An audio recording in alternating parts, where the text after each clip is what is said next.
ગઈકાલે border range cyber crime police station દ્વારા એક હકીકત મળી હતી કે પાટણ સિટીની અંદર ભરત ચૌધરી જે મહાદેવ બેટિંગ એપ્લિકેશન સાથે સંકળાયેલો છે તે દુબઈથી ભારત આવેલો છે.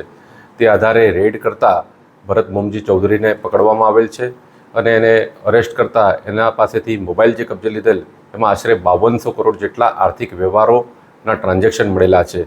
મુખ્યત્વે દુબઈથી મહાદેવ બુક અને એ સાથે ચાલનારી અલગ અલગ જુગારની એપ્લિકેશન ચલાવનારા લોકોની વિગતો મળી છે. એ વિગતોના આધારે અત્યારે તપાસ કરી રહ્યા છીએ. એક આરોપીની ધરપકડ કરવામાં આવી છે અને બાકીના આરોપીઓને અત્યારે પકડવાના બાકી છે. આ કામમાં સાયબર ક્રાઇમ પોલીસ સ્ટેશનના પીઆઈ અને ટીમ સામેલ હતા અને એ આધારે અત્યારે એક એસઆઈટીની રચના કરી છે. સાયબર ક્રાઇમ પીઆઈ અને અલગ અલગ સભ્યોને લીધા છે અને કેસનું ઇન્વેસ્ટિગેશન ચાલી રહ્યું છે.